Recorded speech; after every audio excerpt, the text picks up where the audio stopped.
So in this video, we're gonna look at fashion. Unfortunately, I can only cover male fashion in this video, as it's not possible to cover both male and female fashion in one video. However, if there are women who are watching this video who are into androgynous fashion, then this video can be useful for you.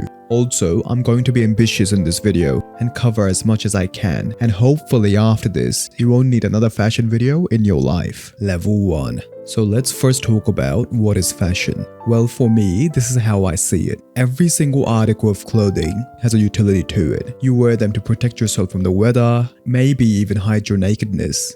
But the simple act of utility becomes fashion when we add the dimension of aesthetics to it. It becomes fashion when you use it to enhance your looks or express yourself. So, the first level of fashion addiction is what I call the level of not caring about how you look or how you dress. You're literally just a default character in the default skin. As a kid, that means just wearing whatever your mom picks out for you. As a teenager or adult, it means just wearing whatever you find at Kmart. Or maybe you're still getting your clothes from your mom. Who am I to judge? But at this level, you're literally just putting on clothes because society tells you that you can't be naked. So at level 1, your fashion sense is pure chaos. You just put on whatever you have in your closet. You have no rhyme or rhythm to your choices. You will wear colors that don't match or clothes that don't fit you well. It's just all chaos. And at this stage, the only brands you probably know are Nike and Adidas. In fact, these might be the height of fashion for you. We can say you might be at level 1.5 or something if you know about Puma, Reebok, New Balance, etc. Level 2. At level 2, you care a bit more about how you dress. Not a ton, but you want to look neat and presentable. You want to impress your family, your friends, and maybe even get a few girls. But you're still rocking a pretty basic chilled style. But now it just looks more neater, and those random graphic t-shirts from Kmart are gone. If these are your goals, I have some suggestions. And the best part, you can find all of these at your basic stores. So you can find them at Gap, Uniqlo, J.Crew, and even Old Navy and Target. So here are the absolute essentials. So firstly, you need a plain crew neck t-shirt in white, grey and black. I think the foundation for every good wardrobe is good t-shirts. You don't need a lot of them, just a few good black ones and a few good white ones. Both of those will be versatile enough to wear with everything else. Make sure to also invest in an Oxford cloth button-down shirt in white. But if you want variety, get a light blue one too. See, the thing is, the Oxford is like the dress shirt's beefier cousin. A little heavier, a little more structured, and much easier to wear day to day. And of course, you should also get plain dark jeans in indigo or black. Also, to change up your style here and there, get olive or caramel chinos, or both if you can afford that. A crew neck sweater in grey, oatmeal navy or maroon looks really good usually. These are usually best in grey and slightly oversized. Imagine your dad in the 90s, that's the vibe. It makes you look comfy and relaxed. And of course, everyone needs a black hoodie. Whether you're going to the gym or going for a walk or to the supermarket, that is your friend. So the thing is, at this point you have to decide, am I a pullover hoodie guy or a zip-up hoodie guy? I personally prefer pullovers, but it's totally up to you. But yeah, this thing is going to be your friend for cold summer nights and mornings. And even well into winter, it's great as layering piece. And if you get a hoodie, go for black. As for outerwear, I'll suggest a simple raincoat if you're in a rainy climate, a wool coat, pea coat or parka for winter, and a light jacket, so that could be a jean jacket, bomber, Harrington, shirt jacket or chore coat for mild weather.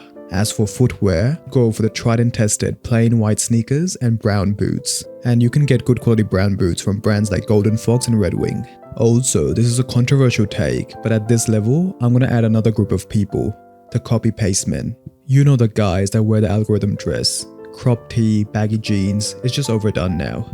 And the problem is, these guys think they're at the height of fashion, but they're really not. But I don't fully blame them, I guess. That's just happening because stores only stock what's in trend. And in this weird cycle, what's in trend depends on what stores stock. But yeah, either way, the baggy jeans epidemic is hurting all fashion bros everywhere. Not only is the garment functionally unsuitable, but it doesn't express much either. Look, fashion has a lot to do with expressing your identity and your tone. Think of fonts. A serif font usually expresses traditionality, and a sans serif font expresses modernity. So it would be odd to use these fonts interchangeably, right? Well, it's the same with clothes. If you're an accountant and very traditional in your lifestyle and taste, wearing studded punk rock clothes would make no sense. And that's what happens when you blindly follow trends. It just becomes a uniform, rather than a tool to express yourself. Level 3. At level 3, you understand color theory and you understand the female gaze. Now, weirdly enough, fashion can signal our deepest, darkest desires. Some accessories especially can elevate your look simply by giving off sexual connotations. For example, women wear chokers to give that connotation of intimate choking. For men, it's the belts that give that connotation. One woman writes on Reddit, "Why am I attracted to belts? I find when I or my BF takes his belt off, I get so excited. Like I want him to spank me with it. Or I love staring at his belt, hips and waist." So you may be asking, why is this? Well, the thing is, fashion is cultural. Many films and even romance books have belts to create sexual tension. Slowly taking it off sometimes can increase that tension, and this seeps into real life. So it becomes a thing that a lot of women are interested in. But also, in my opinion, belts are very important in an outfit just in general. To me, an outfit feels incomplete without a belt. The main thing belts do, outside of holding up your pants, is break up your profile. It breaks up the vertical continuity of your outfit and can even make you appear fitter. It also helps tie in your shoes with the rest of your outfit, especially if you color match them. Now, one of the things I didn't realize was I was wearing the same busted belts that I had been wearing forever. I mean, the holes were stretched out, they really didn't fit. They were just one of those things that I never really thought to upgrade. But then I found Anson belt and buckle, and I truly saw the appeal of wearing belts. They really leveled up my fashion game. The best part is that these belts don't use holes. They use a micro-adjustable track system, so it always fits exactly how you want it, no matter if you're sitting at a seat or running around. Now, what I really like about this is that you can mix and match the buckle with the straps. I got just a few pieces and I can mix and match my combos depending on what I'm wearing. So I got a few vegetable tan, premium full grain buffalo leather straps and antique gold buckles, and I'm loving them so far. I'll be honest, now my wardrobe feels much more intentional. And the best part is that these belts are made to last. I've been wearing them for months and they still look brand new. And you know, I really love buying things for life, so I was happy to hear that Anson Belt gives a lifetime guarantee on their belts too. So although it seems like a small change, it has made a huge difference. I really recommend it. So if you want to try Anson Belt and Buckle, I dropped the link down below. And there's also a bonus there for you too, because Anson Belt and Buckle is sponsoring today's video. And when you click on the link in the description or scan the QR code to build your custom box, you're going to get 2 bonus pieces, a buckle and a strap completely free. That gives you 9 belt combos right off the bat, and that's pretty wild. Anyways, back to the video. Also, if you dress for the female gaze, women have this strange obsession with shirts with the sleeves rolled up to the elbows. If I had to take my guess, I think rolled sleeves slightly change the look of a guy's proportions somehow, emphasizing his upper torso because the length of his arm is broken up, and also emphasizing the width of his arms. And of course, there are so few ways for men to show any skin in a socially acceptable way, so that's why women might find that very attractive. Now of course, female is not some monolithic character. Attractiveness depends on each woman, but here are some other things that generally attract the female gaze. So that's an unbuttoned dress shirt with rolled up sleeves, a full-on lumberjack or fireman cosplay, and even grey sweatpants. Yeah, weirdly enough, women like grey sweatpants. It's weird, but I think it has something to do with emphasizing the male member. You can apparently see the outline more clearly. Also, from my research, dressing very alpha, which is typically seen as the ideal for a lot of men, does not really attract women as much as people think. So someone wearing bicep-hugging t-shirts and tight pants might only attract other men and create this weird sort of feedback loop. That doesn't mean you should dress feminine though. It's just a fact of creating balance, or just looking relaxed and approachable. For example, you can dress like Tom Selleck, who is, as you can see, a total ladies' man and very masculine. Just having a nice belt and a nice shirt and jeans that expresses your inner personality in a relaxed way can make you highly attractive.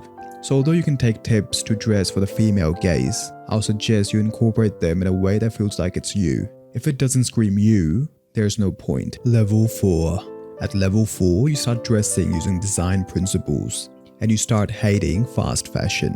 At this stage, you lose all attachment to logos. In fact, you prefer the brand to not be visible at all, even if you got something expensive. You want the clothes to speak for themselves. At this stage, you like experimenting with designs. You're someone who appreciates great style, and you're drawn to a lot of different trends. Maybe you experiment with different silhouettes, more complex layering of colors, textures, and patterns. So at this stage, sometimes you take a step back and you feel like some outfits work, while others just feel wrong. And at times you feel like it's close to perfect, but it lacks a certain something, and you can't quite put your finger on it. You're trying to create this visual rhythm, and you're not totally sure why it's not looking right. So to help you out at this stage, let me try explaining a few terms here. The silhouette is the overall shape that your outfit takes. You can use radically different fits but still achieve similar silhouettes. Essentially, your silhouette is what you would see if you took the color, texture, and other details out of your outfit. It's a fundamental part of your overall look, and it's also one of the most fun things to play around with. Alright, so let's have a look at Yohji Yamamoto. Well, if you look at this outfit, it's not too ridiculous, right? But look at what he's done with the silhouette. Look at how the pants are cuffed above the ankles, but they're loose and puffy, and they end abruptly into combat boots. Look at how much longer the jacket is than a standard blazer. And just the whole thing is looser and baggier than the clothes we looked at earlier. Yohji is not looking slim and sleek, he's looking baggy and chunky. Now here's another picture of him, again baggy. So what Yohji is doing here is he's bringing some of that ancient Japanese look into his clothing. You see how he experiments with the puffy silhouettes, and you just see how that puffy aesthetic mirrors traditional Japanese clothing. And this is why he's the greatest designer of all time. Now at this level, I want to talk about another group of people. If you're in this group, then you probably have an addiction to websites like Depop, Grailed, eBay, and Vinted. People here are actually so crazy that they basically have a second 9 to 5. They clock in for work, and then they clock in for their digital job, because they're grinding these apps so much, either to sell or to buy something or to flip it. And if you use Depop especially, you'll get a mental breakdown just messaging people and dealing with the worst people in the world, scammers and so on. Let me read a message from the Depop subreddit that sent me rolling, just to get you a gist of what you're dealing with. So this is for a Capital Denim jeans ad. So the buyer asks, "Hey, how does 800 sound?" The seller replies, "I can do 865. And then we get this killer of a message from the buyer.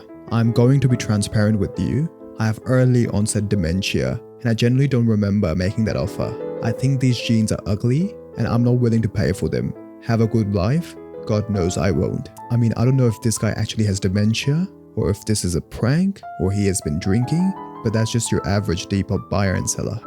Level 5. At level 5, you become a refined curator, but also sort of consumerist. At this level, you've got a look that feels cohesive and intentional. It's clear that you have come up with the rules that have guided your choices, and you have gotten some signature silhouettes and probably even a few favorite designers, along with a color palette and some visual motifs, consistently across your entire wardrobe. But at this stage, you have also gotten into a money drain. Your concept of how much clothes should cost and how much you're willing to spend has drastically changed. Whereas in the beginning, even $50 was too much, at this stage, you're okay with spending $800 on jeans. The thing is, there's something undeniably thrilling about copying a new item. The rush starts the moment you unbox your new fire garb. The fabric, the fit, the color, everything is just perfect. Your heart races as you admire your new garb the same way you admired your crush in high school. And you're already imagining how you style it. That's dopamine hit number 1. Then, once that dissipates, you make the second rush, sharing your new find on the gram. The likes, the comments, the reshares if you're lucky. You have done it. You have posted a picture of your latest haul, and now you're basking in the glow of digital approval. But here's the thing.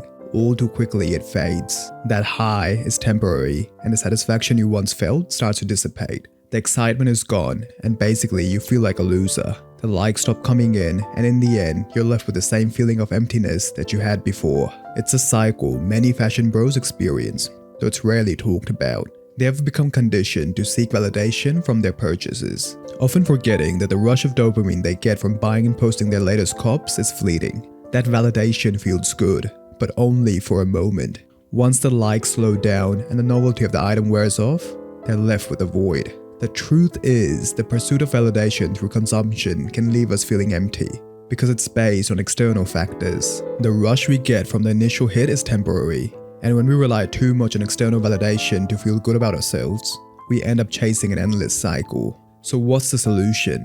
Well, buy for you. It's crazy how everyone is anti-hypebeast now, but they still drool over the latest sneaker collab or the most recent collection.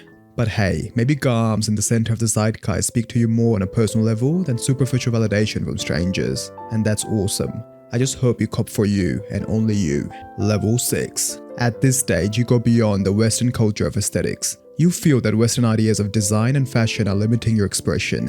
And let me use Japan as a comparison here. So a lot of Western fashion brands have tried to be successful in Japan, and a lot of times they don't get anywhere. The thing is, Western aesthetics value contrast, balance, symmetry, and composition, and even golden ratios. However, Japanese aesthetics are wildly different. For lack of a better term, Japanese aesthetics are based on vibes. They're much more fluid, much more mysterious, which makes them quite difficult to understand and quite difficult to even talk about. So there is this scholar of Japanese aesthetics called Donald Keene, who boils these abstract concepts down into 4 main themes. The first is suggestion. This means not being obvious with your designs, but practicing some sort of restraint. So Japanese people usually prefer muted colors and monochrome colors. And when it comes to silhouettes, they like things that suggest rather than reveal. The second theme is irregularity. It's this idea that perfect things are not as interesting. If something is uniform and perfect, it doesn't encourage you to participate in it because you will have this very human anxiety that you will mess things up. In fashion, this manifests as clothes that are asymmetrical with uneven textures, etc. The third concept is simplicity. It's about presenting things as they are, without overt decorations. However, being simple doesn't mean being cheap.